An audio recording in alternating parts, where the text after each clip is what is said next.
Hello and welcome to another Stay Tuned video. It's me and it's the truck. We recently did a video on the truck where we went for a bit of a drive. We show you guys why you're absolutely mad not to get these things tuned. We had quite a number of questions as a result of that video, revolving around the tuning process itself, dynos, fuel economy, etc., etc. We thought we would do our best to answer those very quickly in another video, except this time the truck's on the dyno. We'll show you back to back why they drive so much better once they're tuned. I'll do my best to answer some of those questions for you, and probably the most prevalent one to date has been, but I saw someone else got their truck tuned and it made 1400 Newton meters of torque. I'll show you why that dyno cell must have been hot that day, let's put it that way. Dynos are a tuning tool. They're an excellent tuning tool, but they are a tuning tool. They're not made to be compared. We obviously have a hub dyno here at Stay Tuned. If you're going to compare figures, that's the best way to do it. But even still, different altitudes, temperatures, they have weather stations, but they are a guide. You see dyno sheets with a stock run from the truck that makes 700 Newton meters of torque at the tyres, and then they make 1400 Newton meters tuned. I mean, I hope that's pretty obvious to people that that's absolute crap. These make, what do they make, 400 and something Newton meters at the flywheel standard. I fail to see how the torque has been multiplied through the drivetrain and through 37-inch tyres to the dyno. Unless, of course, the dyno operators are running them in a low gear. If you're using gear reduction to develop torque, then fair enough, but that's also a completely pointless comparison. So today, everything's going to be done in fifth gear, to get the lowest numbers possible, also the most realistic. Because these things don't rev very high, using fifth gear also gives the dyno a better chance to read more accurately and produce a nicer graph or representation of what the engine's actually doing. So let's get stuck into it. We're going to run it up standard. We've flashed it back. We're then going to run it up tuned, exactly the same two maps that you saw out on the road. And then we're going to have a chat about the dyno graphs and help you guys understand how we're extracting that performance.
Alright, we have completed a few standard runs and a few tune runs on the mighty NPS.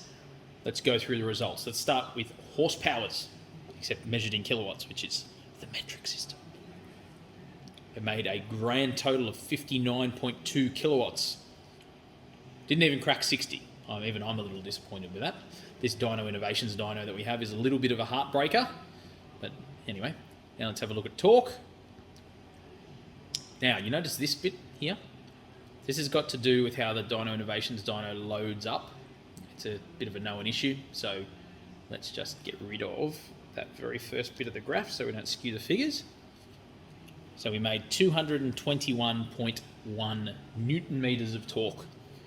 Powerhouse. Now remembering though, that's through huge diff, huge gearbox, huge transfer case, 37-inch mud terrain tyres. Seems pretty reasonable to me. It's all the same for the tune. Alright, so let's get rid of that. Let's bring up the tune file. Let's put these back to off. Start with kilowasps. 142.7. And look at the shape of the graph. Completely different to the stock run. Heaps more down low. And that's reflected in this number. You ready? Let's do the same thing. Let's get rid of the bottom of the run so we're not skewing anything any different. 665.4 Newton meters of torque. So it is actually 2 Newton meters more than triple the amount of torque at the tyres, and completely different. So now what we're going to do is we're going to bring the stock run in as a comparison. You ready?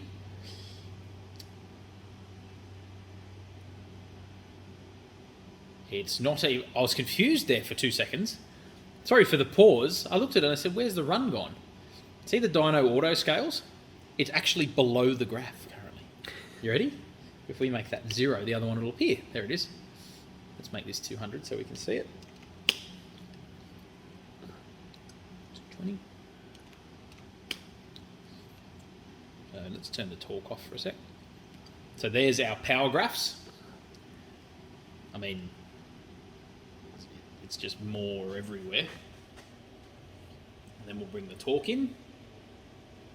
A little torque down here for the stock run, and this up here is the torque for the tube run.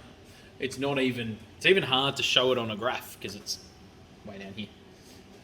That, ladies and gentlemen, is why the thing drives so much nicer and tows so much nicer. Again, let's cut off this little bit here so I won't skew the figures. Literally triple the torque and 2.5 times more power. This bit in here, it just transforms them. I don't know how I even did the 2,000 Ks with this thing stock. Terrible. We promised you some fuel economy figures. I don't have logbooks of fuel economy because I personally don't care. However, I do have some generalized figures for you. Standard, not towing, this was averaging about 19.5 litres per 100 Ks, which, again, bearing in mind, I only did just over 2,000 Ks in the truck with its standard, so the engine was still obviously tight. A lot of people mentioned some differences after the first service. We actually checked it on the dyno right before and right after. It had valve clearances done, it's identical. So I don't know if other people have had different experiences, maybe if the valve clearances tightened up or something like that, but yeah, our experience was it makes no difference whatsoever. Now, same driving, I drive this thing pretty much every day to and from work. Not towing, we're now averaging about 16.5 to 17 litres per 100 Ks, kind of depends. I could definitely get easily into the mid-17s if I drove it harder, but you don't need to, it's got so much more power and so much more torque. Towing, standard, it would kind of plateau, it just didn't have enough power really, but it used to get around the sort of 22.5, 23 litres per 100 towing our race car. Tuned, it's kind of low 20s, 20.5, 21 litres per 100, give or take. So overall, it's around 2 litres per 100 Ks, better than it was before. And also, again, ironically, our dash readout appears to be pretty accurate. I've checked it, obviously manually calculating at the Bowser versus the dash numerous times. And it's within about half a litre per 100 Ks. So I've just been going off the dash. But yeah, really, really happy with it. It's no worse on fuel than a, Ranger with a dead EGR. And it's hilarious watching people's faces when you're coming up to a Form 1 lane and they want to race you and you put your foot down and you disappear into the distance in the truck. It's fantastic. Everyone should tune them. We're going to be doing some more videos, suspension, tray, all sorts of stuff. So they're all coming, sound deadening, some audio visual bits and pieces to finish off our truck. But we want to hear from you guys. If there's any more questions you have in regards to tuning, horsepower, all that sort of stuff, please throw it in the comments. We have got a couple of mechanical upgrades in the works for this, so of course we'll do videos on those as we release them. But for now, stay tuned. If you want to see more of me, Damien talking, the Stay Tuned truck, any of our other projects and Dyno Dog, please like, subscribe, and obviously follow us.